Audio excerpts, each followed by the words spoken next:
Two, you might get a point where you invert, where you don't talk about your pain at all, regardless of what's happened, because of these negative experiences. So again, it's about balance. It's about figuring out when it's right to talk about it, how to talk about it. Was it appropriate for you to talk about? And just realizing your responsibility, and then also realistic your expectations of how people should treat you. And I'm saying this, for example, I'm not trying to throw anybody under the bus, but I think it was like a year and a half after my twin was killed, it came to my attention that a friend of mine had made a comment about how he thought I should be over my twin's death. It infuriated me.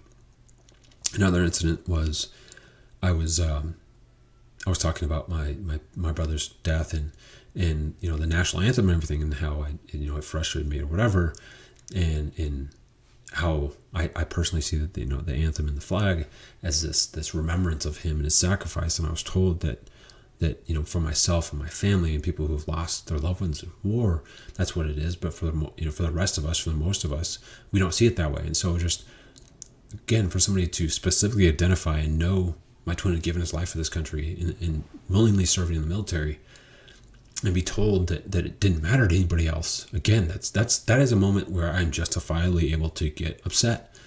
That being said, I can't go to a sporting event or watch a football game and see somebody who's speaking their pain and immediately project my pain. I can speak, like I said, I wasn't emotionally upset when I was talking about those players. I don't get emotionally upset when I'm talking about the players kneeling, but it is a point where I'll talk about my opinion.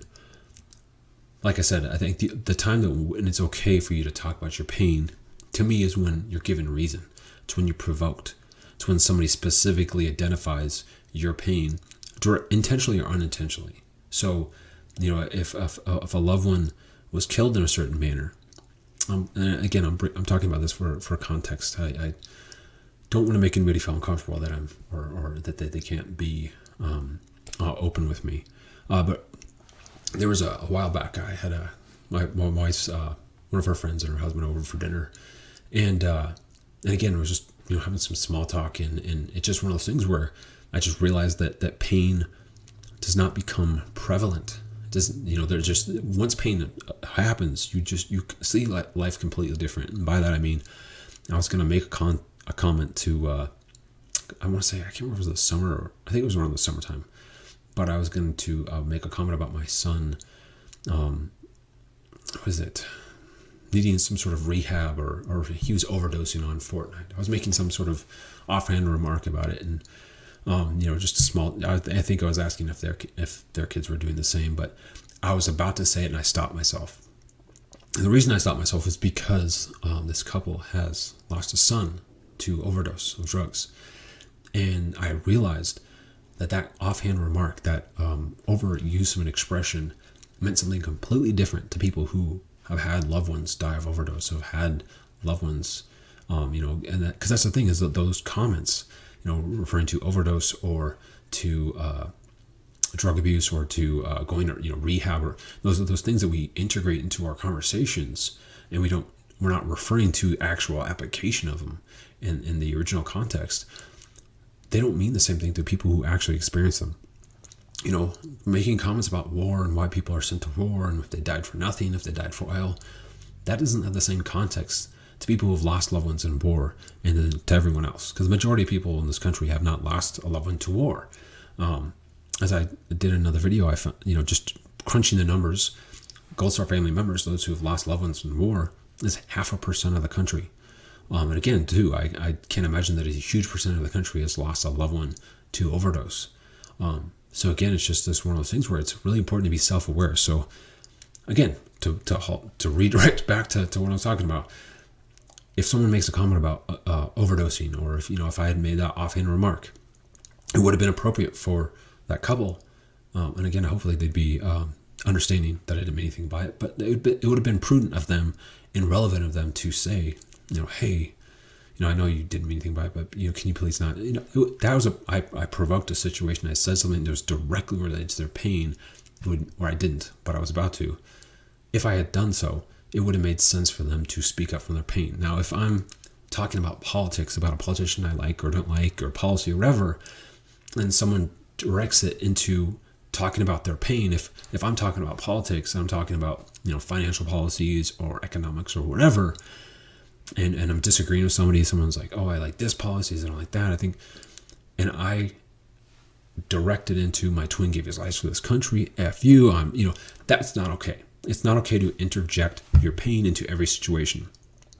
And that's going to alienate yourself. It's not healthy. It's not healthy for you, and it's not healthy for people around you. And so again, that's important for people who are suffering from traumatic pain to have that self-reflection, to realize, yes, you need to be able to talk about your pain. If someone says something insensitive about your pain, you need to be able to have strength to talk about your pain, and also to have validation and credibility. You shouldn't be, I have no problem talking about how I feel about the national anthem, the protests, all the interaction, because my twin brother gave his life for this country. And so I'm not talking about somebody I know. I'm not talking about, my perspective and my feelings. I'm talking about something that is directly connected to me, my pain, and it's very real and very justifiable. Again, I'm not going to try to attack anybody or say they mean something they don't, but it is prudent to directly relate it to my pain. But again, it's not fair for me to interject that pain into everything I do. And I do see that happen. And it's important to, like I said, for the person who's suffering from pain, to know where their boundaries are, to not interject into everything, but also to identify that you can. When someone brings up your pain, you should, and you are certainly justified to speak out for it, to protect yourself, to stand up for your pain. And again, it's about self-reflection. It's about determining these things rather than just responding emotionally, or not responding, or shutting down because of your emotions. It's important to do this self-reflection, because again, that's why I'm talking about this stuff. Why I'm talking about mental health is I don't feel like a lot of people are understood. I feel like people who suffer from traumatic pain are minorities. And the funny thing is I don't think it's necessarily minorities. Like, I would not be shocked if a large percentage of the country suffers from traumatic pain, but they're individual traumatic pains. They're individual categories. They're Gold Star family members. They're people who suffer from parental,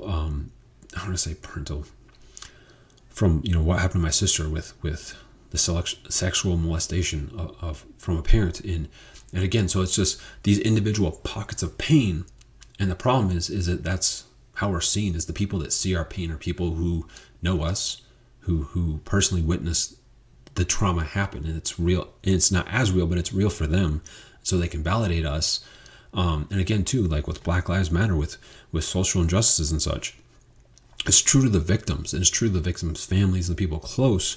But a lot of times, if people don't witness it, and they don't witness the impact that pain has on people around them, it's less credible. And again, too, a lot of times they either have suffered from traumatic pain, or they know somebody who suffers from a traumatic pain. And so that's what drives them. That's what drives their reality. And again, so I feel like individually, as these groups of pain, these different types of traumatic pain, aren't masses. It's not like 50% of the country is suffering from social injustice. 50% of the country is Gold Star family members. It's not these huge percentages. And so we're lost. But as a whole, if you look at the people who suffer as a whole from traumatic pain, I do think it is a large percentage of the country. And that's why it's so prudent. I mean, I don't, even if all these sufferings were, a fraction of a percent, I mean, hopefully that we can get those numbers down. But even if that was true, we'd still need to talk about it. But I really feel like there are so many of us suffering and it's not being healed. I mean, some of it's being healed, but I think the majority, again, is going unspoken, misunderstood. And so that's why I think it's so important to talk about it. But as I've distracted. That's why I wrote this stuff down, so I wouldn't get distracted. And I did anyway, so cool. All right, let's see where I'm at. Okay. So you end up dealing with the most painful traumatic events, draining the life from you, blah, blah, blah. It's not blah, blah, blah, but think it out loud. Depression and mental health are a cancer of the mind. It is I think I wrote something down wrong. That it simply erodes your health to the point you can no longer fight it. Okay, that's what I was saying. I was trying to correlate that mental health and depression act very much like a cancer. And I do think some cancer acts rapidly, but I think most cancers, they slowly drain the life from you. A lot of times the reason why they can kill you so effectively is because you don't know it. You have it until it's really kind of rooted in and done some damage. And the same thing with mental health.